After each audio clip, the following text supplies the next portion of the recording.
Olá, ouvinte, seja bem-vindo a mais um programa sobre a série clássica Galeria do Terror. Eu sou a Angélica. Eu sou o Marcos.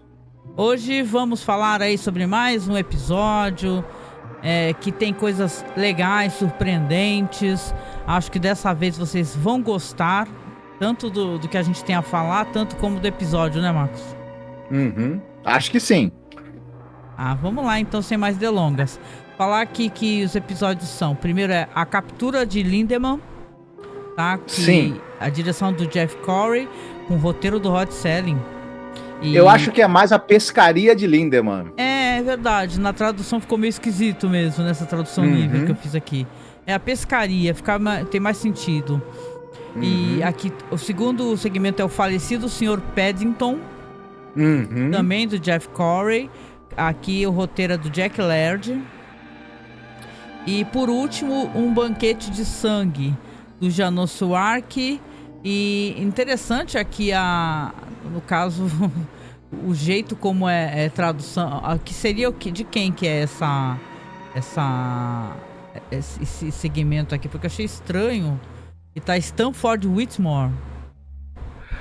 Então, esse segmento, ele é roteiro do Stanford Whitmore, mas ele é a partir de um conto da Dulce Gray. Legal. Por sinal, o falecido Sr. Paddington é a partir do conto The Flat Mail de Frank Sisk. E o primeiraço aí é roteiro original, hein? Do Rod Serling, do Sr. Rod Serling. Do Rodão, né? Do Rodão, né? É. Aí temos muitas coisas a falar aqui sobre os episódios. E sem mais delongas, né? Eu vou aproveitar aqui, dessa vez eu vou inverter as coisas. Eu vou contar aqui pra vocês então a sinopse do primeiro. O Marcos fica com o do meio e eu fico fechando, tá? Eu falo o final, tá certo? Muito bem. A gente dá aquela paradinha que a gente costuma fazer de deixar rolando umas cenas, aí depois a gente conversa um pouco e por aí vai. Você sabe como é que é a nossa dinâmica, né? Vamos lá então pro Lindemann's Catch, que é o episódio... Vamos lembrar que esse episódio aqui é o 16, né? Da segunda temporada. E... Sim. Ele foi exibido em 12 de janeiro de 72. Exatamente, sim senhor. Vamos lá então mostrar algumas cenas aqui e também vamos aproveitar e falar um pouco sobre o episódio, tá? O episódio começa de uma maneira muito interessante. Você tem ali uma cidade, visivelmente uma cidade de região costeira, né, de pescadores. E o pessoal tá olhando um barco que tá lá ao longe, tá falando, pô, aquele barco parece estar perdido, né, e tal. Mas num bar ali tem uns homens conversando. E eles estão falando assim, tem um que tá jogando cartas, ele é meio metido a fazer previsões, né? O nome desse personagem aqui é Suggs, né? Abner Suggs, interpretado pelo Harry Townes. E ele tá lá oferecendo os serviços dele em troca de um gole de cachaça, né? Aí você vai ter aqui a entrada de um personagem que é um personagem muito taciturno, né? Muito brabo, né? Que é o Capitão Hendrick. É isso? Isso, exatamente. Esse cara, o Suggs, ele tava lá, né, no bar, trocando as artes divinatórias dele por cachaça. Inclusive, ele fica aporrinhando a paciência do Dr. Mordecai, né? Isso. E o Dr. Mordecai até fala, poxa, eu tô aqui doente, você não quer prever que eu tenha mais saúde do que meus pacientes, não? Isso. Não, e ele fala, não, eu vou prever o seu futuro. Ele fala, meu futuro é ficar nesse fim de mundo aqui. Meu futuro é ficar aqui nesse fim de mundo, ganhando mal, com a saúde frágil, e tratando desses marinheiros tudo bichado aí, esse é meu futuro. Aguentando aquela neblina, né? Aí ele oferece os serviços pra esse personagem que entrou, né? O Capitão Hendrick, e ele fala assim, você não quer colher seu futuro? Poxa, eu tenho certeza que vou ler coisas boas sobre você. E o cara tá só escutando, assim, de cara fechada, né? Aliás, é Stuart Whitman num momento incrivelmente maravilhoso, tá? Esses monólogos que ele faz aqui no começo são impressionantes. E aí ele vai escutando e brabo, e fala assim, olha aqui seu cretino. Ele fala pros Nuggets, fala... Eu já tô aqui praticamente matando um leão por dia, né? Aguentando essa névoa horrorosa. Tô aqui porque eu preciso é um cotidiano terrível, e acaba entrando às vias de fato ali. Ele pega, bate no cara, quer enfiar a cara naquelas cuspideiras, sabe? É uma cena mó triste, né? Porque você vê que esse personagem aí, apesar dele ser chato, né? Meio que pinguço da região e metido sei lá, mãe de Ná, é um cara que ele é inofensivo, né? Então, aí quando ele bate no cara, o médico até fala, né? O Dr. Mordecai fala, pô, você é um bruto, né? Por que você bateu nesse homem? Esse homem é inofensivo, ele não fez nada demais pra você, poxa. Então... O Capitão Lindemann é um cara profundamente infeliz, né? Por isso que ele é tão agressivo, né? Isso, exatamente. Ele é muito agressivo, ele fala que ele é infeliz, que ele tá ali porque ele precisa... E aí fica naquele climão todo, né? Depois daquela violência totalmente gratuita. Aí ele é chamado pra ir lá pra fora porque encontraram alguma coisa nas redes do barco de pesca dele. Quando ele chega lá, ele vê que os homens estão todos assustados, boquiabertos, chamando ele, falando pra ele ir logo, vem logo, vem logo. E quando ele olha, ele pega a lanterna pra olhar, ele toma um maior susto, deixa até a lanterna cair. Porque entre as redes e as algas, deitada ali, gemendo, né? Porque essa personagem aqui só aparece fazendo barulhos de sofrimento, está uma sereia, né? E aí, quando essa sereia, ele olha para aquilo absolutamente atordoado, todo mundo olhando, falando, nossa, estupidificado, que é isso, né? Que é um monstro, que criatura é essa? E aí, conforme os homens vão se aproximando, vão tendo até ideias, né, Marcos? Vão falar assim, olha só, dá pra gente vender, colocar pra exposição, vamos ganhar um dinheiro, vamos arrumar grana. Então, ele fica ali olhando para aquilo, olhando para os homens e fala, todos se afastem, ninguém se aproxima dela, é propriedade minha, ela está no meu barco, né? Eu não vou fazer nada em relacionado a isso por enquanto. E é isso, eu vou deixar nesse ponto aqui, por quê? Porque a partir desse momento, algumas coisas vão acontecer, mas são interessantes, mas levam para o desfecho também, né? Então, acho legal a gente aproveitar para conversar, então, sobre questões de elenco, etc. Mas tá nesse pé, né? Eles acabaram de encontrar uma sereia, uma figura que tá em absoluto sofrimento, né? Desse personagem amargo, nessa localidade erma, né? E onde as pessoas estão ali apenas sobrevivendo, né? A cada dia. Exatamente. E já que nós vamos falar aqui, o episódio, você já falou, é dirigido pelo Jeff Corey. Quem quiser mais informações sobre ele, dá uma olhada em episódios anteriores da gente, sobretudo o episódio da temporada anterior, que a gente falou dele como ator, né? Porque ele aparece. E também falamos um pouco da carreira dele quando a gente falou pela primeira vez dele como diretor aqui de episódios. E Rod Selling no roteiro, né? Dispensa apresentações. Como você estava citando aí os personagens que fazem parte desse drama, né?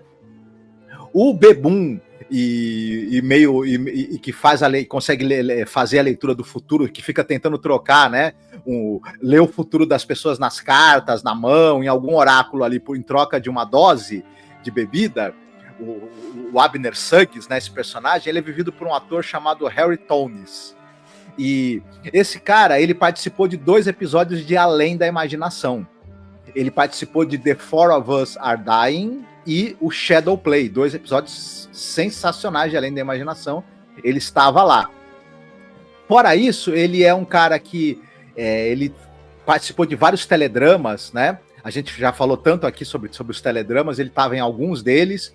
E ele também participou de séries muito famosas, como, por exemplo, o Tales of Tomorrow, uma série importantíssima aí dos anos 50.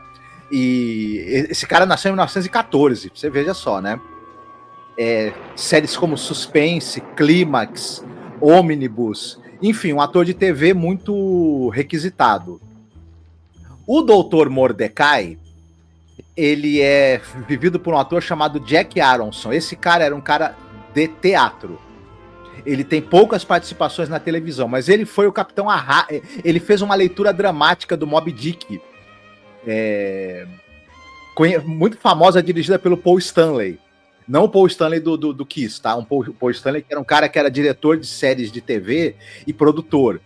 Um cara que produziu muitas e muitas séries, inclusive a Galeria do Terror, Além da Imaginação dos anos 80. Paul Stanley é um cara assim dos bastidores da TV americana e tal. E ele dirigiu uma espécie de dramatização do Moby Dick com o Jack Aronson fazendo as vozes, né, e contando a história. O capitão, agora, a estrela desse episódio é o ator Stuart Whitman, que vive o capitão Hendrik Liedemann. Esse daí, ele é um sujeito que ele tem uma carreira muito longa, ele fez muitas coisas, então eu vou citar um pouco, não dá para falar tudo que o cara fez em termos de filmes e série, é muita coisa. É uma cara muito conhecida para quem aqui no Brasil. Por quê? Nos anos ali 60, 70, esse ator, ele fazia muito filme B, muito filme de policial, muito filme de terror, de faroeste, filmes B e muito filme para televisão. Uhum. E o que acontece? Muita coisa que esse cara fez passou na televisão brasileira. Que legal. Ele fazia aqueles filmes policiais, filmes de suspense, de terror, que passava tudo na Record. Então você via a cara dele. A cara dele, na hora que eu bati o olho, eu falei, nossa, eu conheço. Isso, cada 10 filmes que passavam na Record, 5 tinham esse ator no elenco, né? Além disso, ele fez alguns filmes famosos também, né? Ele fez tem um filme do Michael Curtis, de 61, chamado Os Comancheiros, que era um filme que era sobre um grupo de criminosos que vendiam armas para os rebeldes comanches. E aí, o John Wayne, ele lidera um grupo de caras lá que precisa prender esses caras, tirar esses caras de circulação.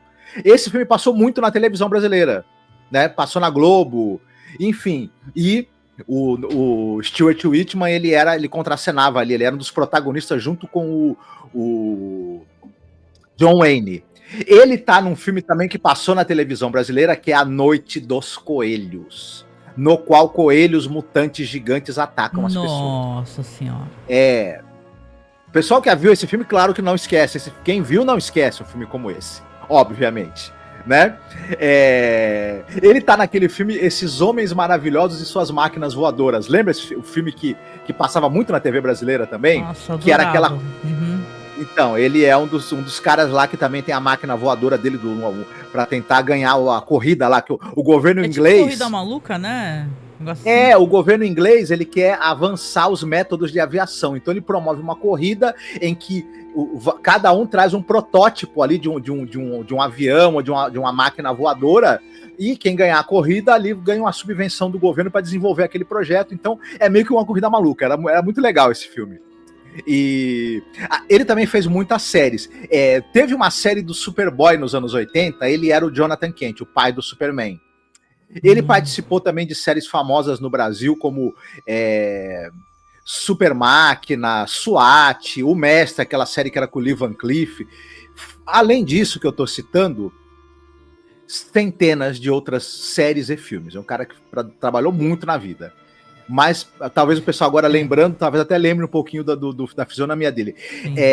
Eu já vou adiantar aqui que ele tem uma atuação absolutamente sensacional nesse episódio.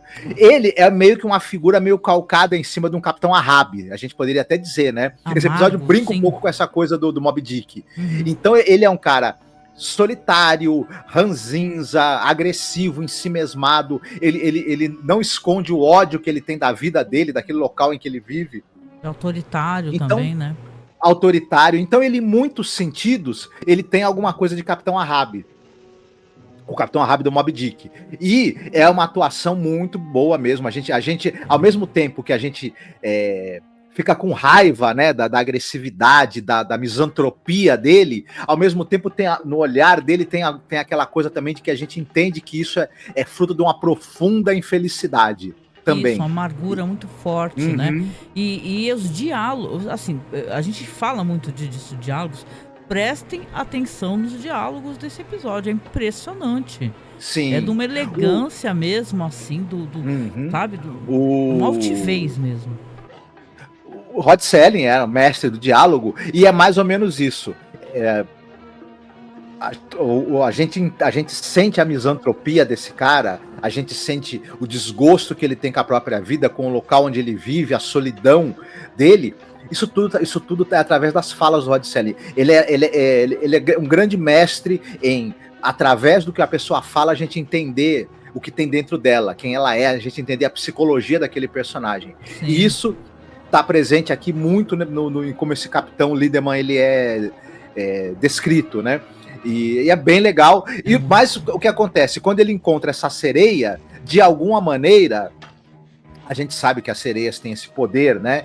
De gerar uma empatia, na lenda, né? Gerar uma empatia. Daí eu acho até que ela tem ela tem um outro estilo, ela é uma criatura marítima, mítica, em profundo sofrimento. Em profundo porque ela sofrimento, tanto que a atriz ela não fala absolutamente nada, você escuta gemidos e sofrimento. É muito angustiante, inclusive, a questão desse episódio, essa questão sonora, né? Enquanto o médico ali parece ser a voz da razão, da piedade, né? Uma pessoa que tem um olhar generoso sobre o outro, né? Ele tem um olhar amargurado, né? Duro, né? Raivoso, né? Então, você vai continuar falando um pouquinho do elenco, senão eu vou passando as cenas, se tu for continuar. Não, já pode, eu já concluí aqui. Ah, então legal. Eu só ia falar que a sereia é vivida por uma atriz chamada Annabeth Garth. Nossa, que tá muito bem também. E ela não tem muitos créditos ali no audiovisual, não. Ela participou de séries como A Máquina do Amor e Os Destemidos, mas enfim, ela atuou em televisão por um período de não mais do que 8 anos, fazendo episódios esporádicos de séries. Como eu disse, né? Você vai ter cenas aqui, então, desses homens marinheiros encontrando essa figura, e todos começam a ter logo ideias relacionadas a lucro, né? Como é que eles podem ganhar dinheiro com isso, né? Os homens ficam todos muito frustrados porque o capitão ele resolve não fazer nada. Ele fala que quer pensar e fala que quer ser deixado sozinho. É isso que ele fala, né? E aí passa-se o tempo, você percebe ali que existe uma janela ali de tempo, uma coisa de dias, 2 dias ou 3 dias. E aí os homens estão conversando no bar, né? E nada de ter notícias, né? Nada do capitão aparecer, nada, né? Que se fale, o que ele quer fazer, né? Então os homens estão todos conversando, inclusive estão revoltados, né? Falando assim, olha só, ele tá querendo o quê? Ele quer só pra ele, né? E aí o médico vai lá visitá-lo e ele tá desesperado, né, Marcos? Ele fala assim pro médico, por favor, me arruma um remédio para que eu possa curá-la. E leva lá no porão, mostra, ela tá inclusive deitada em profundo sofrimento. E ele fala assim, me ajude a curá-la, por favor, qualquer coisa para curá-la. E assim, não tem como curá-la, né? Ela é uma criatura marítima, o médico fala, ela vive do mar, a energia dela ela tira do mar. Então é preciso que ela volte, que ela retorne para o mar, né? Só que aí você vai sacando que o capitão meio que se apaixonou por essa criatura, né? Mesmo sem essa criatura tá fazendo como um mito das sereias e dos marinheiros, né? Ela estivesse tentando atraí-lo para a morte. Tem muitas histórias onde elas são canibais, inclusive, né? Depois vou até recomendar um filme para vocês, muito bom. Mas aqui você tem uma história onde esse homem ele é um homem solitário, infeliz, muito infeliz. E basicamente ele quer que aquela criatura seja curada para que fique com ele. E o médico fala, não há o que fazer, né? O tempo continua passando e a pressão no vilarejo de pescadores está cada vez maior. E as pessoas estão furiosas. Os homens estão inclusive falando com o médico e pensando em todos atacarem o Lindemann para poder ir lá retirar a criatura e levar para Boston, né? Eles falam assim, né? Podemos ganhar tanto dinheiro e estamos aqui miseráveis, nessa vila miserável, vivendo com tão pouco. Eles pensam que, na verdade, com essa se eles exibirem ela como uma atração ou venderem ela para algum circo ou algum local onde ela vai ser exposta como uma aberração, como uma curiosidade, né? Eles, com a grana, eles podem, inclusive, ter outra vida, né? Saírem dessa cidadezinha aí que eles trabalham com pesca. E, enfim. Não, e eu quero até trazer uma coisa para vocês aqui, porque as séries normalmente, principalmente The Twilight Zone e Night Gallery, são séries muito pudicas, né? Mas nesse momento, claro, que não mostra os seios da atriz, né? Mas mostra, você sabe, aquele negócio que tá escondido pelo cabelo, tá escondido. Mas você repara que existe ali uma aparição um pouco maior do corpo dela. Eu acho isso muito interessante, né? Porque eu acho que ela acaba sendo objeto de desejo por isso, né? Um homem solitário e tal, não é uma questão apenas de ter alguém para estar junto, ele quer alguém para ele transar também, né? Sendo bem franco ali. Tanto que quando os homens começam a falar com o médico, fala assim, que tipo de interesse que ele tem? O que ele quer? Porque como é que você vai fazer pra você transar com uma sereia, né? Isso é o que eu tô colocando, né? Mas aí ele fala, ó, ele sempre foi, o médico respondeu, ele sempre foi um homem desesperado, solitário, amargo, muito infeliz, e ele de alguma maneira viu nessa criatura alguém com quem ele pode estar junto, é agora, né? Enquanto isso, o tempo tá passando, né? Eu acho também que ao mesmo tempo, posso estar enganado, né?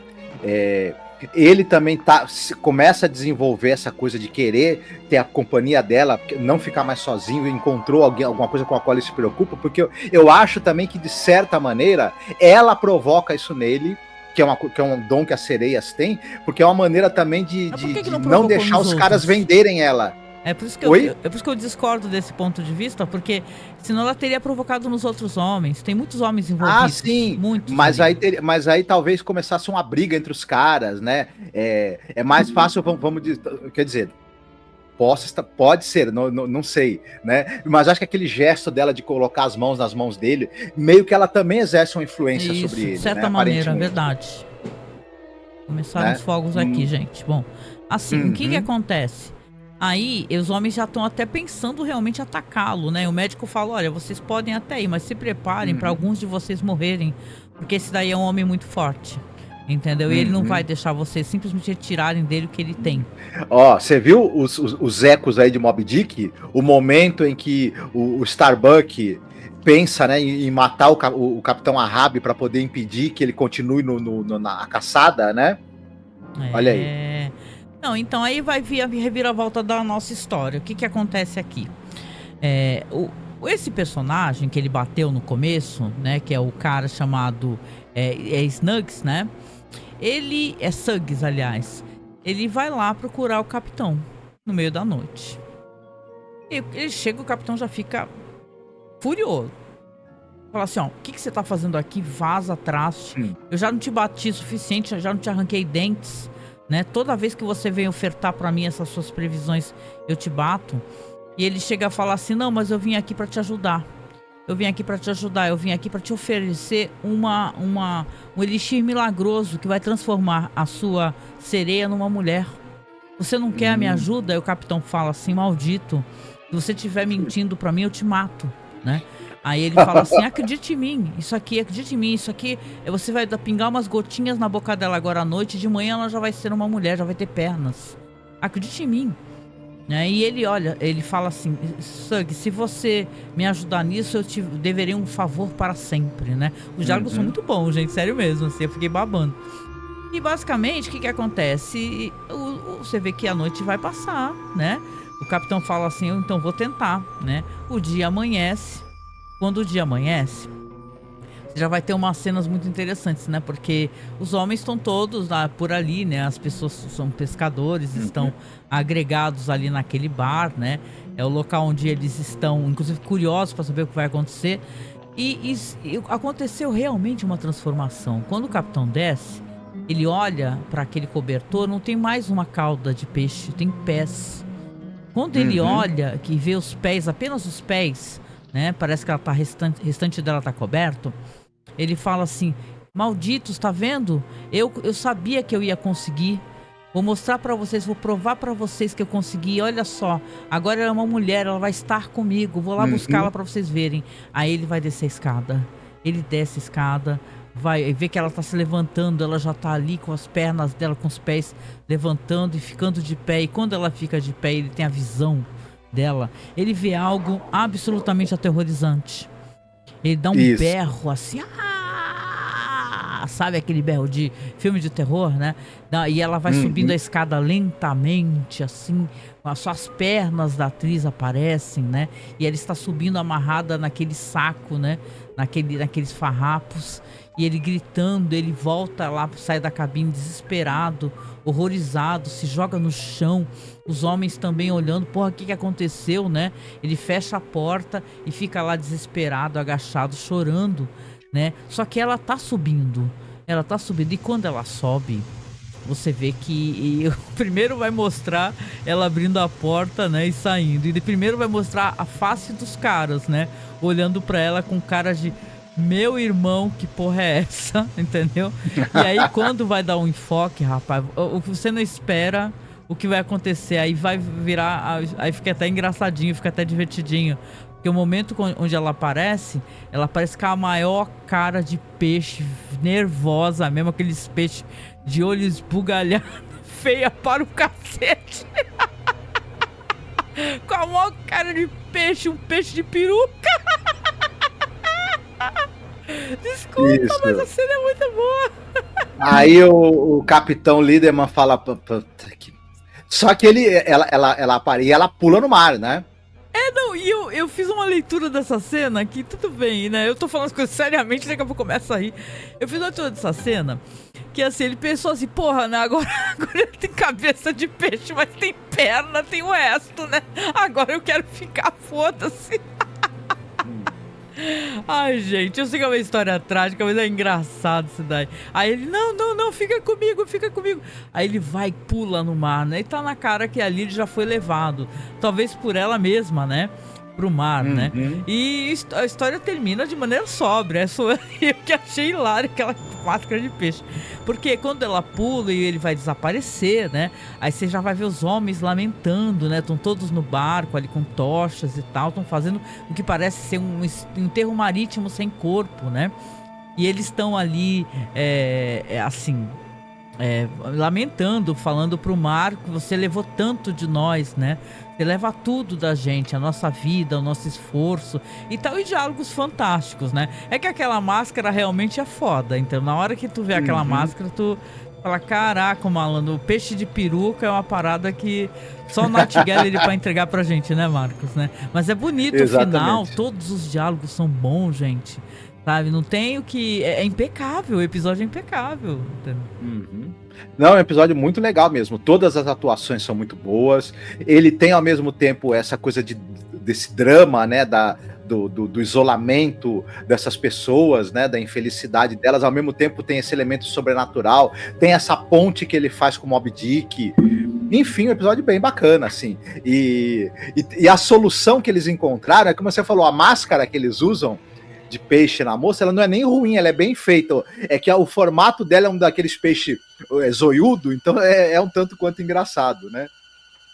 E eu acho que fica muito em aberto também, para mim, ficou, né? A sereia usou esse negócio dela ter sido pega, porque ela queria pegar esse cara e...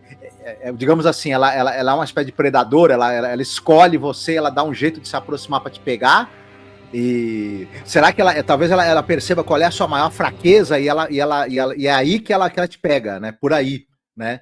E tal. É assim, é uma história boa, tá, gente? É uma história boa. Se a gente tava tendo histórias mais ou menos, essa daí não é mais ou menos mesmo. É uma história elegante, é uma história que eu penso numa história como essa na mão do Robert Eggers, por exemplo, sabe? Ela tem uma coisa, ela tem uma trilha sonora de uma espécie de rabeca, né? Uma trilha sombria, pesada, densa. Então você sente que aquele lugar é como se fosse um lugar amaldiçoado, cheio de neve. Uma fotografia eficiente. Ela pode não ter grandes, assim, firulas narrativas, mas ela é conduzida com segurança pelo Jeff Corey, muita segurança, né? E com um roteiro impecável, gente, muito bonito. Então, é uma história que vale muito a pena. É o roteiro original, né, baseado em conto, né? Mas você fica lembrando como é bom ter um roteirista fantástico, né? Escrevendo, né? O quanto ele era maravilhoso, né, o Rod Serling, né, sem palavras, né, mas eu gostei muito desse primeiro segmento aqui, e eu acho que esse episódio, até adiantando na minha opinião, ele não tem segmentos ruins, não. Ele, de certa maneira, eu acho que ele explora questões interessantes. Às vezes ele tem um olhar meio antiquado relacionado a algumas questões, principalmente no que diz a respeito à mulher, mas eu acho que ele é um bom episódio, mesmo, assim, é bom você vir para o episódio legal, né? Mas e aí, você quer que a gente dê seguimento aqui? Porque agora seria então a vez de você comentar e falar sobre o segundo, né? O segundo é o falecido Sr. Paddington, que ele é muito bom também, gente. Isso, o falecido Sr. Paddington, a gente tem Estamos na funerária do seu Tadeusz Conway. A gente está numa agência funerária e ele vai receber a visita de uma mulher chamada Cora Paddington. Ela quer contratar os serviços dele e ela já logo fala assim, olha, eu preciso de um preço muito barato, muito módico. Eu já tive por aí em várias dos seus colegas de trabalho, em várias funerárias, e ninguém queria fazer o preço do jeito que eu queria. E o cara fala, não... o Tadeusz Conway fala para ela assim, tá, não senhora, a gente vai tentar cobrir o preço aí, nós somos muito flexíveis aqui, e para quem seria, né? Ela fala, não, pro meu marido, pro senhor Paddington. Ah, sim, ele já é falecido. Ela pode-se dizer, por assim dizer, né? E aí, à medida que o episódio que a conversa entre os dois vai se desenvolvendo, a gente descobre, primeiro, ela quer o enterro mais barato possível e imaginável. E é engraçado que ele vai ficando escandalizado, porque ele fala assim, não, a senhora vai querer, então, cerimônia simples? Não tem cerimônia, não quero cerimônia, tá? Não, mas... E o caixão, então, vai ser do mais barato? Não é caixão. Você pode colocar numa cesta. Tem problema, não? Tá, mas... a senhora vai querer, então... porque como é que aconteceu com a morte dele? Ela fala que a varanda ali do apartamento dele estava com alguns problemas, eles precisaram retirar a varanda para depois reconstruir uma varanda nova. Ela esqueceu de avisar para ele, e ele gostava muito de manhã de pegar um arzinho, né? Na varanda. E aí não tinha varanda, ele não sabia, ele abriu a janela, foi para a varanda e foi parar lá no chão. Eles deviam morar, sei lá, num lugar bem alto, né, num apartamento bem alto, então ele se estatelou no chão. Aí o cara da funerária fala assim, então, mas a senhora vai querer que a gente faça uma reconstrução? Ela, não, não tem reconstrução nenhuma. Não, mas, e vamos trocar a roupa dele, né? Não, ele pode ir com a mesma roupa que ele tá, mas a roupa vai estar arruinada, não tem problema. Sabe por quê? Melhor isso, não vamos enterrar, vamos queimar, vamos cremar. Melhor coisa, vamos cremar. Ele não tem cerimônia, você põe ele num cesto, a gente crema e tá tudo certo. E aí, não querendo entregar muita coisa, mas já para vocês também entenderem, ela fala o seguinte, ele fala, olha, mas a senhora, veja bem, essa história da senhora, é complicado isso daí, porque a senhora tá falando que tirou a bancada ali, né, do apartamento, a varanda, ele caiu, morreu, ele é muito rico. Porque ele pergunta qual é a profissão do seu marido. Ela fala ele é o dono de uma fábrica, de uma série de complexos industriais, é um cara muito rico. Aí ele fala assim, a senhora vai dar muito dinheiro, isso aí não vai ser estranho, não? Aí ela, não, porque na verdade o testamento do meu marido, ele previu que eu só poderia herdar o dinheiro depois de um período, que eu teria que aprender, passar um período vivendo com muito pouco, para eu poder me lembrar das dificuldades que nós tivemos no início do nosso casamento. Então, durante um período de 2 anos, eu teria que viver com uma quantia única de $2.000. Por mês? Não. Para os 2 anos, ele falou, mas isso dá $20 por semana. Como é que a senhora vai fazer? Então, para você ver, e o dinheiro do enterro tem que sair desse dinheiro, então eu quero o mais barato que puder, né? E é mais ou menos isso o tema aqui do nosso episódio, né? Não, e é legal até complementar, né? Porque esse segmento, o que ele tem de maravilhoso, primeiro que tem a Kim Hunter, né? Que se você não associa o nome à pessoa, a Kim Hunter, ela era a Zira, né? Do Planeta dos Macacos e... Isso. Meu Deus do céu, né? Procurem, estudem um pouco o que foi a atuação dessa mulher e o que ela fez em Planeta dos Macacos, porque as máscaras eram difíceis de mostrar expressões. Então ela fazia uma espécie de super atuação, sabe? Com movimentos exagerados. Olha, a gente tem um ótimo podcast, muito antigo, tá? Sobre Planeta dos Macacos, sobre todos os filmes, tá? Até o momento, pelo menos, onde nós gravamos. É fantástico, o diálogo é maravilhoso, você vai ter muita informação. Então fica aqui uma referência muito boa também para vocês. E tem uma coisa também dentro desses diálogos aqui, que os personagens são interessantes, porque o cara, ele é um papa defunto, lá um cara que trabalha em funerária, mas ele é um cara alcoólatra, ele é um cara infeliz, ele tem uma funerária decrépita, ele fala que a funerária dele, ela nunca vai arrumar um valor menor Porque a funerária dele que é a que cobra menos, entendeu? Ela chega enrolando o cigarro, por exemplo, uma coisa que já é engraçada, porque a pessoa que é fumante normalmente não vai precisar ficar enrolando cigarro, a gente não tá no Velho Oeste. Então, não sei se a pessoa seja meio preciosista de tabaco, alguma coisa assim, né? Mas assim, aí ela fica, tem um lance dele querendo ser muito subserviente a ela. Toda hora ele fica querendo acender o cigarro dela, só que ela sente sozinha e tal. E ela começa a conversar sobre detalhes do casamento, que eu acho que isso é fundamental pra gente entender a complexidade dessa história, que sim, é uma história de assassinato. Mas o que o marido dela fazia com ela era uma coisa inacreditável. Ela conta a história, ela fala, olha, ele era um cara simples, nós começamos um casamento normal, sem grana, e a gente não teve lua de mel, a gente não teve nada, ele queria economizar em tudo, ele não deixava gastar com absolutamente nada. Primeira casa que ele comprou, a gente vendeu para ele poder ficar com lucro, e depois ele foi comprando outras casas, e depois foi montando uma empresa, sem deixar ela gastar nada. Ela sempre teve uma vida muito... assim, cheia de... muito regrada, mesmo tendo uma situação... O cara tendo muita grana, o cara era miserável. Isso. Miserável. E tratava visivelmente ela muito mal, e ela falava que nem ouvia. Quase não ouvia, não existia casamento. Então ela vai conversando sobre ele, e quando ela fala pra ele que ele caiu da sacada, né, e tal, ela até se engana, ela fala, ele vai... Opa, não, ele já caiu, né, da sacada. O cara fica, oh my. É muito bom essa interação entre os dois atores, sabe? Ele fica todo chocado, oh my, falando assim, né? Poxa vida, né? Caramba, ai meu Deus. E sabe, e ela vai falando essas coisas. Claro que ele é um homem perspicaz, apesar de parecer ser um ouvinte muito atento.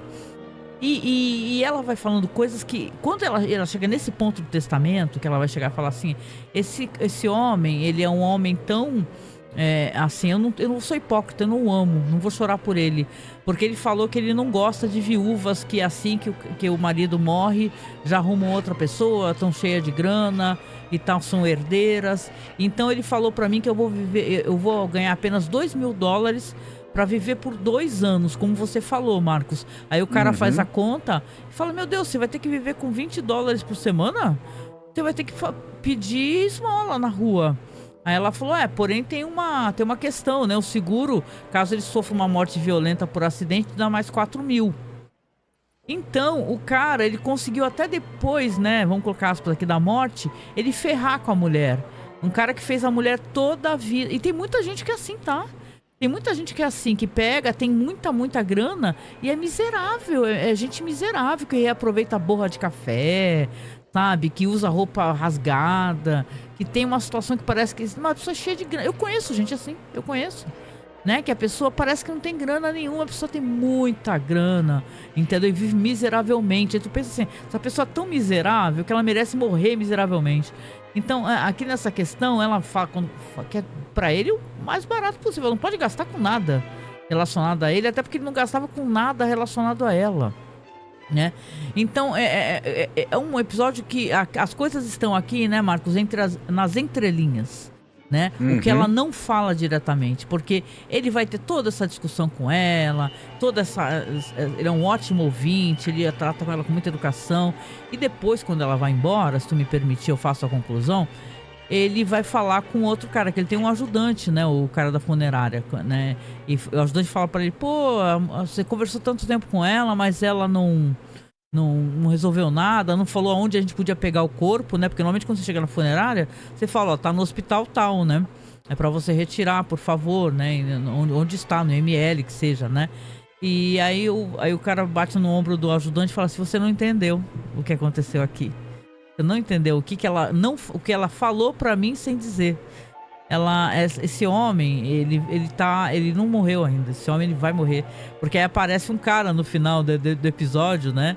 Ele caindo do alto de um prédio, gritando, isso, né? O episódio é cortado de maneira muito brusca, inclusive, devido a isso, né?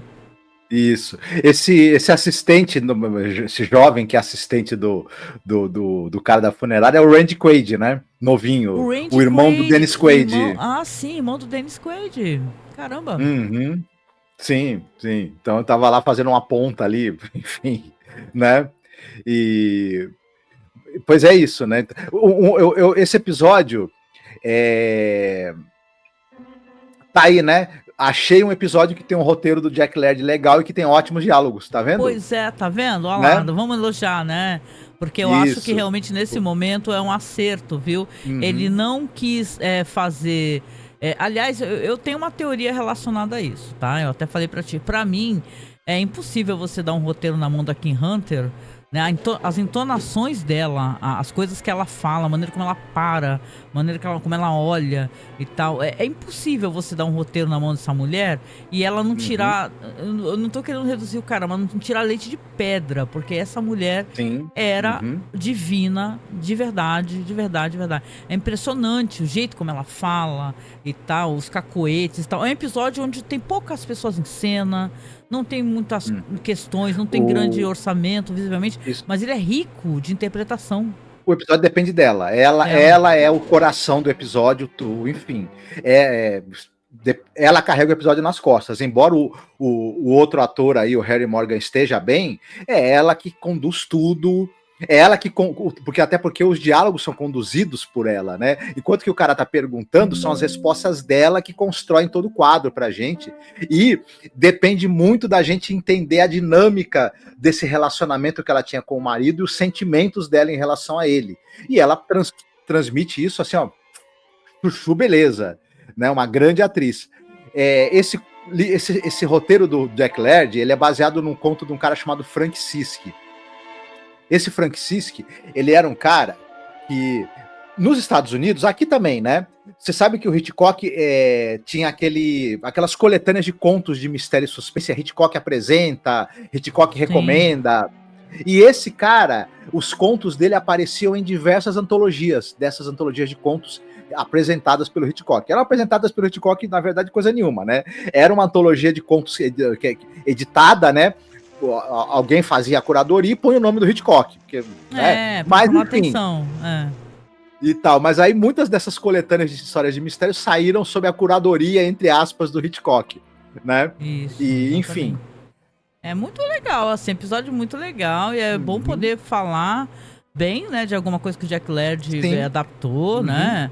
É triste a gente só ter que reclamar do cara, assim, até que ele enfiou as gags, né? Quem tá acompanhando desde o começo sabe que o quanto é chato isso. Mas aqui nesse momento eu acho que é um acerto e vou colocar a Kim Hunter no episódio, foi outro acerto monumental. E não só ela, tá? O ator tá maravilhoso, porque ela é ótima, mas ele, as reações dele, esse jeito ele é divertido, você né? vê que ele é meio pinguço, né? Tem esse negócio de ele tá bebendo antes dela chegar. E ele fala, quando ela fala que não teve lua de mel, ele fala, eu também não tive lua de mel, mas eu também não casei. Ele fala que não casou. Então, porra, ele é um cara infeliz também, né? Então ele meio que é um ouvinte muito atento, né? E tal, concordando com ela. São duas pessoas muito curiosas, é um bom duelo. Falando do elenco, o Tadeusz Conway, esse dono da funerária, é vivido por um ator chamado Harry Morgan. O pessoal vai lembrar dele que ele era o Coronel Sherman da série MASH, o Coronel Sherman Potter da série MASH. Ele também era o Bill Gannon da série Dragnet, a série dos anos 60, viu, gente? Tal. Então, esses dois papéis na TV, ele ficou muito conhecido por conta desses papéis. Ele também é um cara que ele dirigiu episódios da... Ele era diretor também, ele dirigiu vários episódios da série. Ele atuava na série MASH, mas dirigia episódios. Ele também dirigiu o Alfred Hitchcock Hour, alguns episódios. E ele é um cara também que ele tá em... só pra a gente não se estender demais, ele tá em filmes muito importantes de western. Por exemplo, ele tá no Consciências Mortas do William Wellman, aquele filme com Henry Fonda. Falamos desse filme já anteriormente, inclusive. Ele tá no Sangue Semeou a Terra, que é um filme do Anthony Mann com James Stewart. Ele faz um papel importante no Matar ou Morrer. Lembra aquele filme com o Gary Cooper, do Fred Zimmerman? Nossa, adoro esse filme, gente. Muito bom. Então ele é um cara que, além de ter uma participação interessante na TV, nessas séries como MASH e o Dragnet, ele também teve participação em alguns faroestes muito importantes. Então era um cara... Legal. Mas a estrela, realmente, desse episódio, se tem alguém em todos esses três segmentos que era uma verdadeira estrela de Hollywood, era a Kim Hunter. A Kim Hunter, ela era uma pessoa que ela era do primeiro time de Hollywood nos anos 40 e 50. ela está em filme só pra gente... Neste Mundo e no Outro, do Michael Powell, um filme inglês. O pessoal deve, talvez se recorde que o David Niven, ele era um piloto da Segunda Guerra que ele engana a morte. E depois vai ter um julgamento lá no céu se ele pode continuar vivo ou não. E é um clássico aí, filme também... ela tá no filme do Elia Kazan, A Rua Chamada Pecado, que tem o Marlon Brando e a Vivian Leigh, ela está lá também. A Hora da Vingança, aquele filme noir do Richard Brooke, com o Humphrey Bogart, ela está lá. Ela tá também participou de filme da Nova Hollywood também, viu? No Labirinto do Vício, do John Frankenheimer, tem ela. Legal. Isso são todos filmes assim importantes dos quais ela fez parte, tanto filmes clássicos ali de Hollywood dos anos 40 e 50, da Nova Hollywood. Agora, como você mesma falou, ela ficou muito famosa por um papel no qual a gente não vê o rosto dela. Ela é a doutora Zira, da série, né, de filmes do Planeta dos Macacos. Ela tá no primeiro, Planeta dos Macacos, ela tá no De Volta ao Planeta dos Macacos, no segundo, e no terceiro, que é o Fuga do Planeta dos Macacos, que inclusive é centrado nos personagens, né, da doutora Zira e no personagem lá do Robert, do Rod McDowell, esqueci o nome dele. Ah, esqueci também, tudo bem, o pessoal vai lá e vê. Que eles são um casal, né? O casal de macacos que são cientistas também. Enfim, e esse papel tornou ela muito famosa, fez muito sucesso nele. E, além disso, ela também trabalhou em teledramas e já aí nos anos 70, 80, ela estava trabalhando em séries de TV. Por exemplo, Galeria do Terror, Columbo, Ellery Queen, ela fez muita série policial. E, enfim...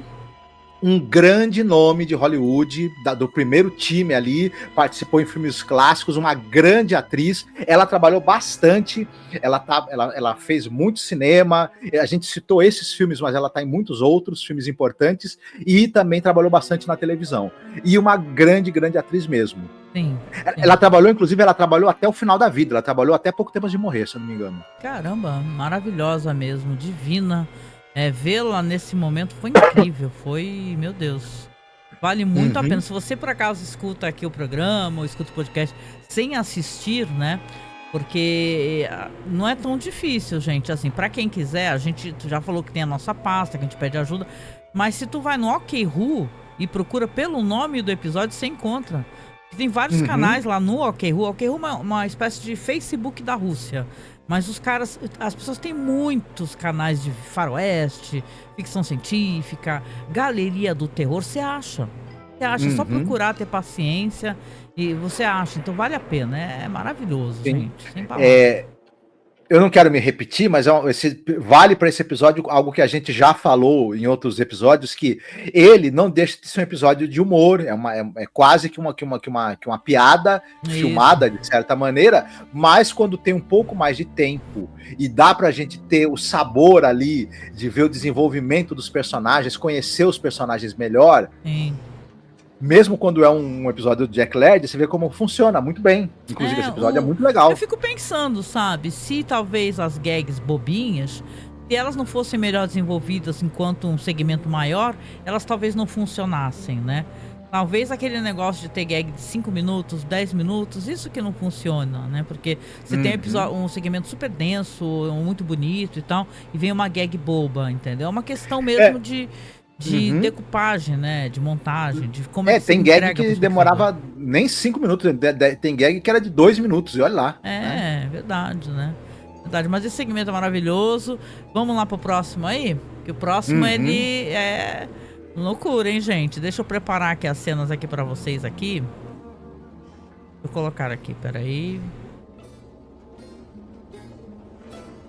Aqui a gente vai ter um episódio que ele foi nomeado como o Banquete de Sangue, né? A Feast of Bloods. Esse episódio aqui é um roteiro do Stanford Whitmore, né? Diz que é baseado na The Four Brock, de Dulce Gray, né? Como eu falei, Jean Suar, que é o diretor, tem a Sondra Locke, que faz a Sheila Gray. Neste episódio, você já vai ter uma mulher loira, muito bonita, conversando com a mãe. E a mãe tá ali falando assim, olha só, ele acabou de deixar presentes pra você, que maravilhosos.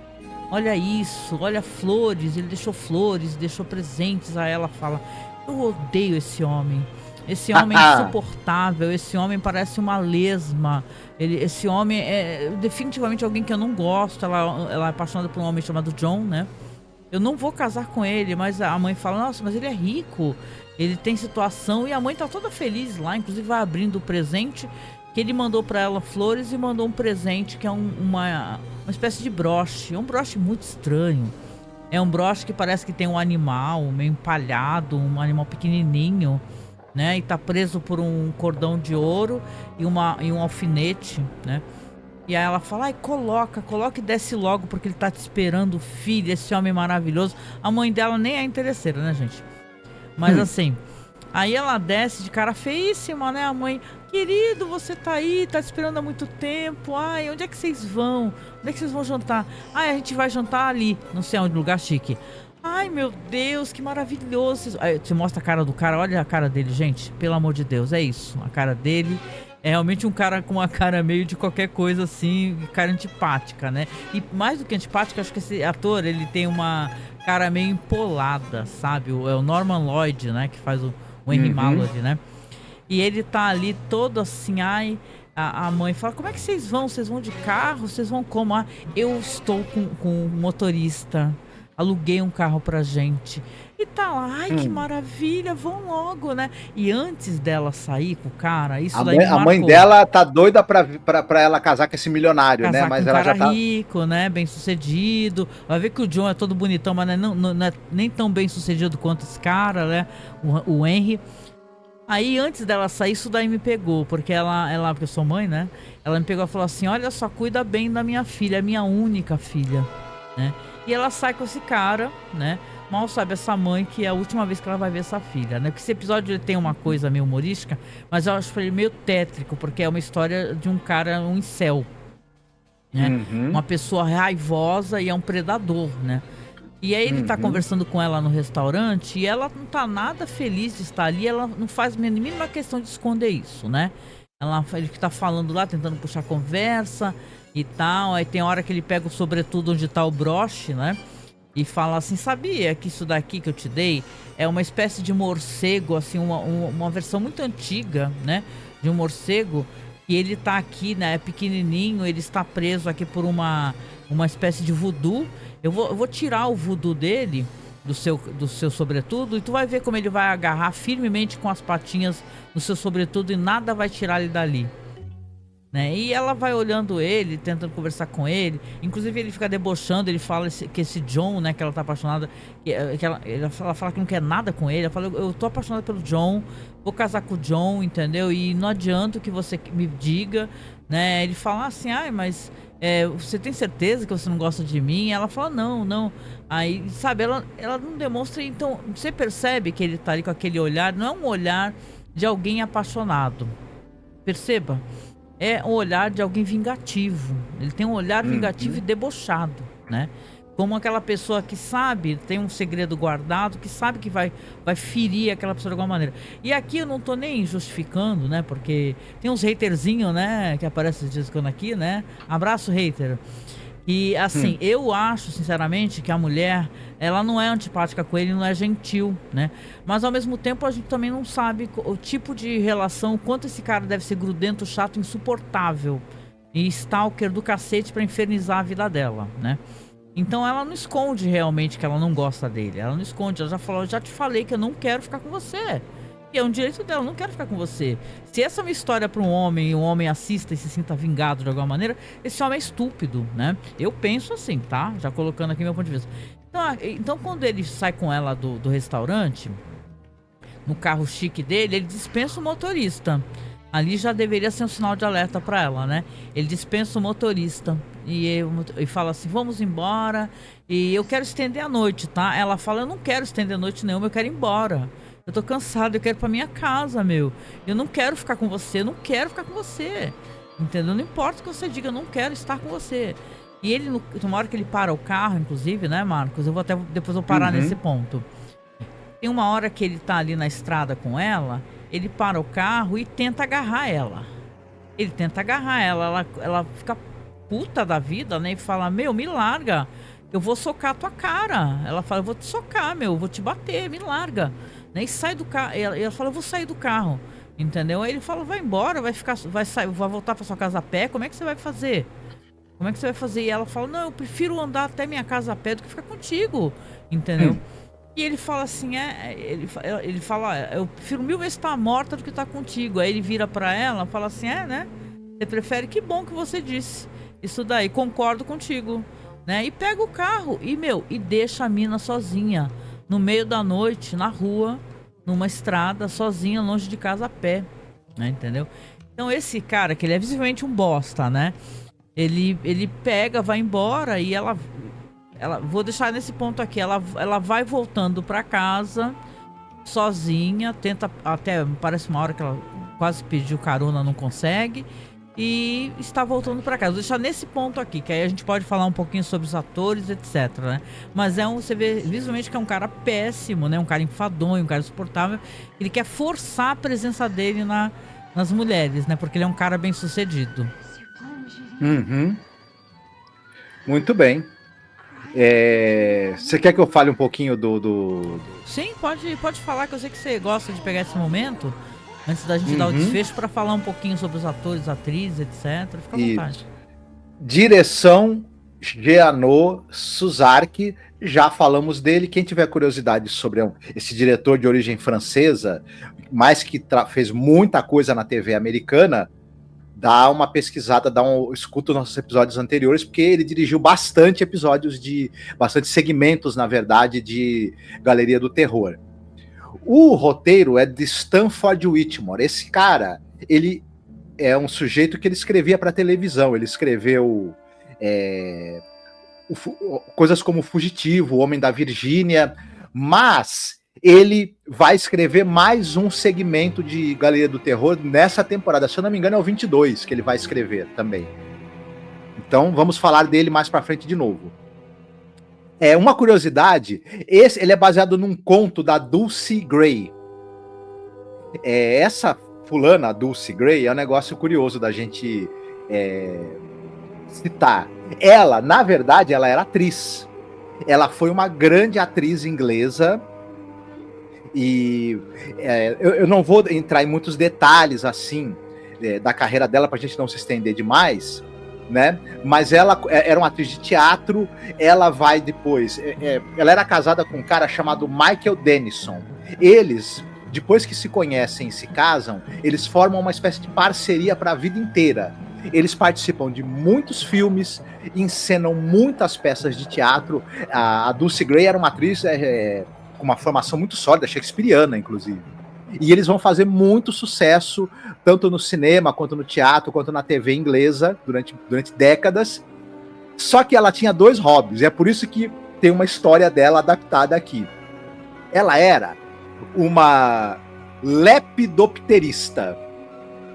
O que é uma lepidopterista? Ela é uma pessoa que é estudioso das borboletas. Ela era uma grande especialista em borboletas. Ela pesquisou a vida inteira sobre borboletas e escreveu livros sobre o assunto. Caraca, então, né? Legal. Uma outra paixão que ela tinha, além do teatro, do cinema, ela era apaixonada por literatura de policial e de suspense. Ela escreveu mais de 10, 15 livros, novelas policiais e também contos policiais e de suspense. Ela era uma apaixonada, gostava muito e escrevia bastante também. Então ela tinha essas 3 coisas. Por isso que um conto dela, que é um conto de suspense, de terror, aqui tá presente, adaptado aqui, né? No Galeria do Terror. Então, uma figura muito interessante. Dê uma pesquisada sobre a vida dela que vocês vão achar curioso. E agora, o nosso elenco, eu vou começar falando pela mãe da personagem que a personagem principal nossa aqui é a Sheila Gray. Mas você citou da mãe dela, que é a mãe que quer casar a filha com a milionária. Eu vou falar rapidinho da mãe primeiro, que é uma atriz chamada Hermione Baddeley. E ela era uma atriz que começou no cinema entre os anos 20 e os anos 50, ela foi atriz de cinema. Depois, nos anos 60, ela parte para televisão. Ela vai fazer séries como Mulher Maravilha, Magnum, Ilha da Fantasia e Galeria do Terror. né? Por exemplo. Agora, a gente tem a nossa atriz principal do episódio, a personagem da Sheila Gray é vivida por uma atriz chamada Sondra Locke. A Sondra Locke, e ela é uma atriz que ela é muito lembrada por dois motivos principalmente, né? Por ter... Ela começa a carreira dela num filme muito importante, que é o filme Por que Tem Que Ser Assim? Que é um filme que ele é baseado num livro da Carson McCullers, The Heart is a Lonely Hunter, que é aquela história da amizade entre dois surdos mudos. O livro ele é muito tocante, ele é um clássico aí da literatura recente americana, e o filme também é um clássico aí do drama dos anos 60. É um filme com o Alan Arkin. Foi também quando o Alan Arkin começou a fazer sucesso e chamar muita atenção como ator. A Sondra Locke foi indicada a prêmios por esse filme, e é o primeiro longa dela, então ela chamou muita atenção nesse papel. Só que aí depois ela faz mais uns filmes não tão conhecidos, e aí o que acontece? A carreira dela vai tomar um outro rumo, porque ela começa a namorar o Clint Eastwood. E ela vai estrelar uma série de filmes com o Clint Eastwood. Ela vai estrelar com ele aquele filme Joseph Wales, O Fora da Lei, que é um filme muito bom, filme muito famoso do Clint Eastwood, mas ela vai estrear também, tem uma época do Clint Eastwood que ele sempre falou, né, eu faço um filme pra mim, do jeito que eu quero, e faço um filme de ação, um filme mais pipoca pro estúdio, pra agradar o estúdio, pra eles me darem o dinheiro pra eu fazer os filmes que eu quero fazer. E o Clint Eastwood já tá nessa, há muito tempo. E teve uma época em que ele fez um monte de filmes que eram uns filmes assim, tipo, Doido para Brigar, Louco para Amar, daquele do boxeador que tinha um macaco, né? Nossa. Do caminhoneiro que lutava boxe, tinha um macaco, Bronco Billy. Ele fazia esses filmes assim, Rota Suicida. O pessoal vai lembrar daquele que ele fez com a Sondra Locke. Que ele tem que proteger, a Sondra Locke tá ameaçada de morte, e eles têm que fugir dos bandidos, eles fogem no ônibus, e o ônibus é totalmente tem aquela cena que o ônibus é metralhado pelos criminosos. Tu assistiu isso tudo na televisão, né? Assisti. O último filme do Dirty Harry, se eu não me engano, é Impacto Fulminante. Enfim, esses filmes mais comerciais, mais pipoca que ele fazia, ele chamava a Sondra Locke pros filmes. E ela ficou muito marcada por atuar nesses filmes do Clint Eastwood. O problema é que esses filmes são muito criticados eles ficaram famosos como sendo os piores filmes do Clint Eastwood. Porque alguns ele não dirigia, ele só atuava, ele fazia filme pro estúdio, o estúdio falava, a gente quer você nesse papel aqui, ele, ok, vou. Só que ele botava a namorada nos filmes e ela ficou meio que marcada de uma maneira muito injusta e muito cruel, como assim, você quer saber qual filme do Clint Eastwood não presta? É os que tem a Sondra Locke, entendeu? Caramba. Negócio meio... Só machista, que ela era uma atriz né? muito machista. Ela era uma atriz até porque ela era atriz, já tinha tido reconhecimento quanto atriz, né? Exato. No final das contas, de certa maneira, o Clint Eastwood acabou prejudicando a carreira dela. Por quê? Nesses anos aí em que ela deveria ter o auge, ela estava fazendo filme com ele.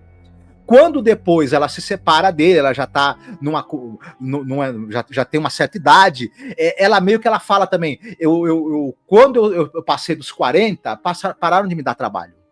Trabalhos relevantes. Me davam ali papéis menores, e ela fala, Hollywood tem essa maldição, né? Ela também queria muito ser diretora de cinema. Ela acaba dirigindo 2 filmes, ela dirigiu 4 filmes, entre eles os 2 que a gente pode destacar são 2 filmes de suspense. Tentação Perigosa, que é um filme com a Teresa Russell, grande atriz Teresa Russell, e outro é o Ligados pelo Perigo com a Rosanna Arquette. Olha, que legal. E são filmes que dividiram opiniões na época. A crítica, uns gostaram, outros não, também não foram grandes sucessos de público, na verdade. E o que acontece? A Sondra Locke ela acabou se desgostando bastante de Hollywood, da carreira. Ela queria muito dirigir, mas os filmes dela não fizeram tanto sucesso. Ela não recebia convites para papéis que interessavam para ela, e ela acabou aparecendo cada vez menos e foi sumindo. Ela foi tendo também problemas de saúde, e ela acabou tendo. Ela fazia um filme aqui, outro daí há 10 anos. E Caramba, que aí triste. teve um episódio também interessante que ela, em um determinado momento, ela resolveu escrever um livro sobre a relação que ela teve com o Clint Eastwood. E nesse livro, eu não li o livro, mas pelo que parece, ela fala que o Clint Eastwood foi um namorado, foi uma relação muito tóxica que ela teve, que ele era manipulador, autoritário e que foi muito difícil. E ela mostra esse lado dele nada legal no livro. Acontece o seguinte, quando o livro foi lançado, chamou muita atenção. Ela começou a receber convite para falar na televisão, teve muitas resenhas. O que acontece? Os advogados do Clint Eastwood, advogados ligados ao estúdio para o qual ele trabalhava, começaram a fazer ameaças, começaram a ameaçar de processo. O que acontece? Devido a isso, devido a essa campanha de lawfare que eles fizeram, né, contra a divulgação do livro, as idas dela à televisão para falar do livro foram sendo canceladas, as resenhas que o livro ia receber saíam do ar, ou então pessoas que faziam resenha de livro desistiam de resenhar o livro, e acabou meio que o livro sendo meio que esquecido também, meio que abafado. E depois, nos documentários especiais que foram sendo feitos sobre a carreira do Clint Eastwood, a Sandra Locke não aparece, não se fala dela. E os documentários que tinham sido feitos especiais, onde se falava dela, foi cortado as partes em que se falava dela. Né? Caramba, né? Porque ela faz parte também da carreira, não só da vida dele, ela fez parte da carreira dele também. Estrelou diversos filmes com ele, isso daí, né? De certa maneira, para mim, me eclipsa um pouco o brilho, né, de um cara tão importante quanto o Clint Eastwood, né? O cara ser mesquinho nesse nível, né? Parece o Roberto Carlos, que, tipo, basicamente, uma hora ele pegava e não foi ele que mandou queimar livro dele. Isso. E assim, as pessoas têm isso, as pessoas têm um passado, mas querem negar, né? Isso. É claro, né? O livro é pelo ponto de vista dela, né? Então, a gente pode aí questionar né? O que ela fala é a impressão dela da relação que ela teve com ele e tudo mais, mas como acaba descrevendo um lado muito negativo, né, dele, e o cara é uma estrela, enfim, né? Mas isso acabou prejudicando também, acabou fechando um pouco também as portas para ela voltar a atuar. E é muito triste isso, porque eu acho que a Sandra Locke, ela era uma atriz muito talentosa. E ela era uma figura muito interessante também. Eu brinco que ela é um rosto que, se você vê uma vez, você nunca mais esquece. Ela tem um olhar muito expressivo, né? Então é uma pena que a carreira dela, que era uma carreira muito promissora, talvez em parte por conta da relação dela com o Clint Eastwood tenha não dado certo, né? É uma pena. Você falou do ator, esse personagem terrível, que é esse incel, que é o Henry Malloy. Ele é vivido por um ator chamado Norman Lloyd. Esse cara é um cara interessante, porque ele começa lá nos anos 40, em filmes do Hitchcock da fase inglesa. Ele tá no filme do Sabotador, do Hitchcock, por exemplo. E ele, depois, muitos anos depois, ele vai produzir e dirigir episódios das séries do Hitchcock. Hitchcock Hour, Hitchcock Apresenta. Esse cara, além de ator, ele foi trabalhar também como produtor, né? Ele dirigiu também vários teledramas nessa época, nos anos 50, nos Estados Unidos, que o teledrama estava em alta, né? Ele tá como eu falei, ele tá no filme do Sabotador, ele tá no filme do Hitchcock também, Quando Fala o Coração, aquele filme que é com a Ingrid Bergman e o Gregory Peck, né? Ele tá no filme A Sombra da Guilhotina, do Anthony Mann. Ele tá no filme Um Passeio ao Sol, do Lewis Milestone. Já falamos desse filme aqui, né?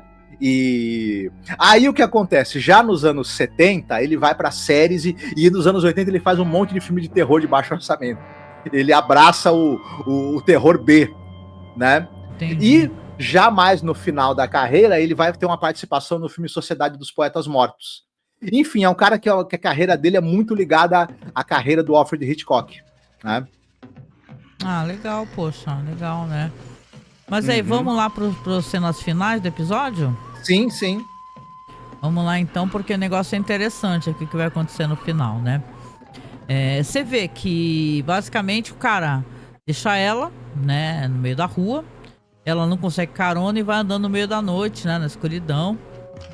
E ela tá com muito frio, né? Ela vai andando, andando, andando. Tem um momento que ela vai tentar ajustar o sobretudo e ela se corta. Ela vê que alguma coisa mordeu ela, na verdade. Quando ela vai tentar mexer na lapela do sobretudo, ela se corta, né?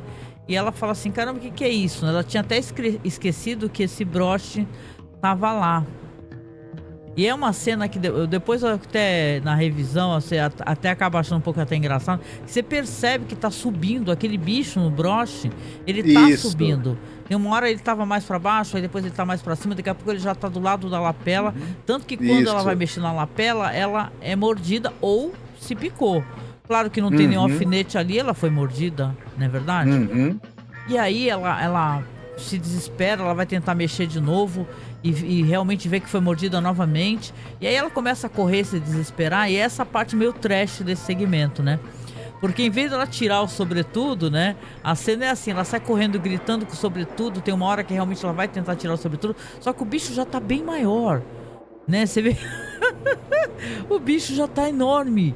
Ele era uma coisinha pequenininha, ele já tá gigante, parece que cada gota de sangue que ele suga, ele aumenta de tamanho.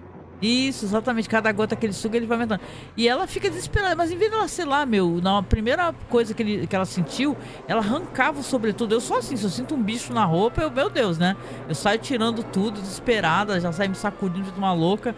E é uma cena que ela vê que ela sai correndo e tal, e você vê que o bicho vai aumentando, aumentando, aumentando. Tem uma hora que ela cai com o bicho que tá visivelmente mordendo ela, sugando o sangue dela, e o bicho cada vez maior, cada vez maior, cada vez maior e tal, e a cena vai cortando conforme a carona do bicho vai aumentando, que o cara diz que esse bicho é um morcego, né? E é a parte meio trash desse segmento, né? E você vê que ela é atacada, olha lá a cena, é um bicho gigante. Isso é engraçado, gente, isso é engraçado. Isso aí me tira um pouco, assim, fica engraçado. E aí você vê que vem vindo depois, na próxima cena, depois disso, dois velhos pinguço de bike. E cara, você quer ver gente se acidentar, é pinguço de bike. Porque eu ando muito de bicicleta, pinguço e bike, é coisa que não combinam. E eles estão lá, cantando lá, você vê que eles tem sotaque, né, são ingleses, né? Estão ali cantando, aí uma hora que eles param, assim, quase bate a bicicleta, né? Aí um deles desce da bicicleta e fala assim, tu viu ali? Aí o outro fala, o quê? Não vi nada. Tu não viu atravessando a rua um bicho gigante? E tal, estranho, parece um rato gigante, uma coisa enorme, você não viu? Não mostra pra gente, não mostra. Mas eles param aí totalmente bêbado, né? E falam assim, ó, colega, tu tá bebendo muito, você bebeu demais, eu vou lá falar com a tua senhora e vou lá tentar justificar a sua ausência. Vamos embora, pô. Vamos, né? Ele falou, vamos embora. Aí, eles ficam naquela lá, ficam parados, olhando um pouco, conversando e tal. E vão continuar caminhando, né? Conforme eles vão continuar caminhando, fatalmente eles vão encontrar o corpo da personagem, né? Que morreu, né? Porque ela foi atacada, não mostra pra gente, só mostra que tá jogada no chão, tá toda mordida, né? Ou seja, ele sugou muito sangue dela, sugou pra caramba. E enquanto essa cena tá mostrando, vai mostrando aí pra vocês, estão vendo, ó. O cara tá num bar, do lado de uma outra mulher, o Henry. E uma mulher com uma cara de nojenta, mesmo entojada, ela não tá nada afim da aproximação dele, né? E ele falando assim, oi, você é modelo, né? Você tá tirando fotos, né? Eu vi que você tá num programa lá, tomara que você ganhe e tal. Aí ela, obrigada e tal. Aí ele chega pra ela assim, eu quero te dar um presente. Aí você mostra que ela tá virando meio assim pro lado dele. E ele tá colocando, mas eu não posso ficar aceitando presente de quem eu não conheço, ela fala, né? E ela faz umas caras mesmo de que ela não tá nem cara de nojenta, mesmo que ela não tá afim, né, dele de chegar perto. E tá no direito dela, viu? Tá? Ninguém tem obrigado a aturar macho chato, não. E aí ele pega, coloca alguma coisa nela, a gente já desconfia o que seja, né? E ele fala, agora eu não sou mais um estranho, né? Que ela fala que não pode aceitar presentes de estranho. Agora o meu nome é Henry, entendeu? Então você agora, nós já nos conhecemos. E ela olha pro lado assim, né? Então, primeiro ela olhou com curiosidade pra ver o que ele tava dando. E depois ela olha pro lado e ele faz aquele ar de satisfação, sabe? Fumando charuto, assim, né? E aí, quando depois vai mostrar a cena mais pra frente, né? Vai intercortando com as cenas do cadáver da outra moça que morreu, né? Vai mostrando ele com esse olhar de satisfação. E depois, quando for dar o zoom no que ele colocou na roupa dela, é um bicho igualzinho o que ele colocou nesse personagem da Sondra Locke, sabe? Ou seja, o cara é um filho da puta do incel que tá se vingando das minas bonitas, né? Sabe, assim, ela fala assim, ele fala uma hora, ele fala pra ela, eu era infeliz na escola, ninguém queria ficar comigo, não namorava ninguém. E daí, cara, que tu é infeliz na escola e tal, entendeu? O mundo não é teu espaço de vingança. Tu percebe que ele coloca o broche, nessa daí ele já coloca o broche sem aquela correntinha? Não, ele tá matando as minas, tá matando as mulheres, entendeu? E tá muito satisfeito, com o ar ali de satisfação, né? Fumando charuto, né? E tal. Eu acho bem questionável, assim, quando esse personagem, pelo menos, ele tem um ar vilanesco, né? Ele é um serial killer, defende né? ele, né? O episódio não defende esse personagem. Mas ele dá essa justificativa, né? De como, assim, ao mesmo tempo... Eu tenho essa como é que eu posso explicar? Eu tenho essa sensação que o episódio também mostra que as minas são nojentas e tal, mas as minas não têm obrigação de ficar com ele, né? E tal, elas podem ficar com o que elas quiserem, né? Então a outra ele já matou, né? Que a mãe falou assim, cuida bem da minha filha. Mesmo ela sendo uma interesseira, né? Cuida bem da minha filha porque é minha única filha. Vai, mas essa filha viva, entendeu? Então isso daí meio que desumaniza as mulheres, né? Então as mulheres são coisas com as quais deveriam aceitar e ficar com ele. E se não ficam com ele, ele mata, né? Aliás, pra mim ele já tem intenção até de matar. Se a mulher não for acessível, quando ele cantar, ele já quer matar, né? É meio isso, né? Exatamente. Não, e é engraçado como pega esse tipo de personalidade, né? Que o cara que ao ser rejeitado se torna agressivo e quer inclusive matar, né? Que seria o objeto, ou seja, isso é uma forma de profundo desprezo, misoginia e possessividade. Esse é um cara que na verdade ele odeia as mulheres, né? Ele não gosta delas, né? Então, como ele odeia mesmo que alguma mulher quisesse ficar com ele, não vai conseguir fazê-lo feliz, porque ele basicamente odeia mulheres, né? Então. Nunca claro conseguiu olhar para ela como outras pessoas. Eu acho que a série não tá mostrando ele como vítima de nada. Ele é um vilão nessa história. Ele é um vilão, até porque ele é um cara muito rico, né? Um cara que tem muita grana, então ele já deve ser aquele tipo de pessoa que ele vê tudo como um objeto que ele possa adquirir, que ele possa comprar e etc. Né? Então ele já tem essa coisa desse complexo de superioridade. Só que ele é um cara fisicamente nada atraente, então, claro, ele só quer mulheres lindíssimas, porque ele acha que é isso que ele merece, né? Elas não estão interessadas nele. Né? E aí, como ele é uma pessoa que tem grana e poder, ele resolve simplesmente destruir, né? Matar. Né? É um sociopata. Eu acho que o mundo tenebroso.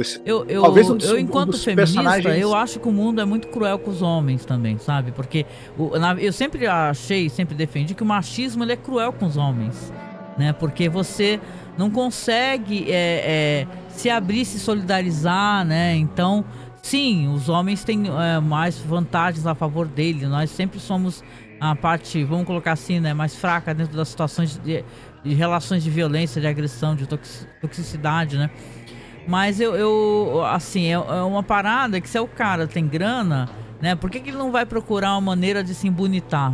É possível, né? A cirurgia plástica nessa época já existia, né? Então, e tá cheio de cara feio também que consegue arrumar mulher, por quê?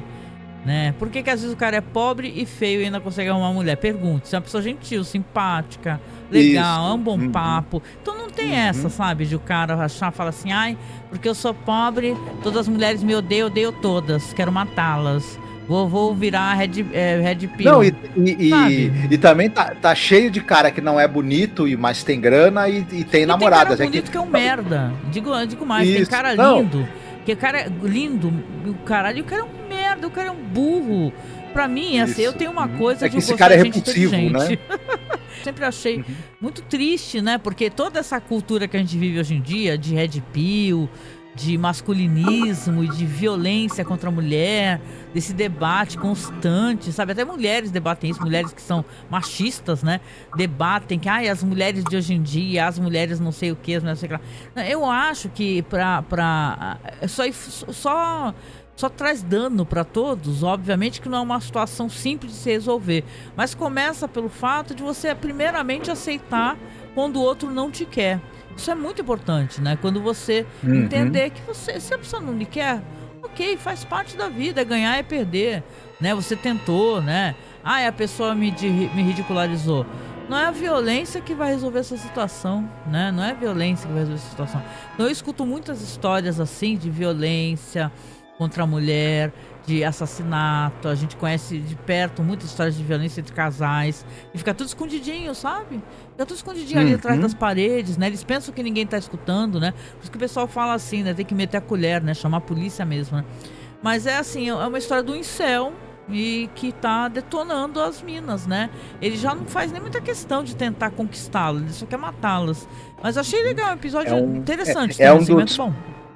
É um dos personagens mais terríveis que apareceu em Galeria do Terror até agora.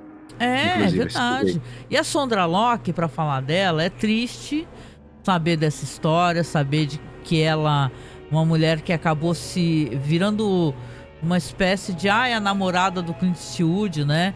E a carreira dela acabou ficando em segundo plano. Eu sei que a gente também tem isso, né? A gente que é mulher, às vezes tem isso de ficar à sombra, né? E a gente não buscar nossas próprias conquistas, né? Vai ficando à sombra de um homem, não corre atrás. Então é importante, né, mulher, que você que tá escutando aqui, né, você saiba que é importante você ir atrás da sua carreira, das suas coisas, da sua vida, né? Eu, por exemplo, velho agora tô fazendo faculdade e tal, né? Como é que eu vou me sair disso daí? Só Deus sabe, tô tentando aqui, né? Mas é difícil, né? Você vai protelando, às vezes protelando as coisas e que pena, né? Uma pena. A Sondra Locke já faleceu já. Ela morreu em 2018, que eu me lembre. Maravilhosa, assim, nesse papel, né?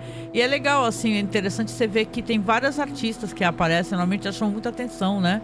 A primeira, que é a Sereia, a gente nem conseguiu falar muito, né? Porque ela basicamente não fala muita coisa, né? No episódio, ela só geme e tal. A Kim Hunter foi maravilhosa, sem palavras. E aqui a Sondra Locke também foi incrível, do jeito dela, né?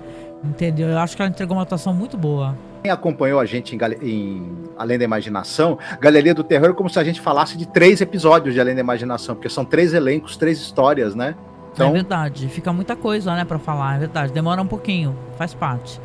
Mas aqui chegando no final, eu quero primeiramente agradecer sua companhia.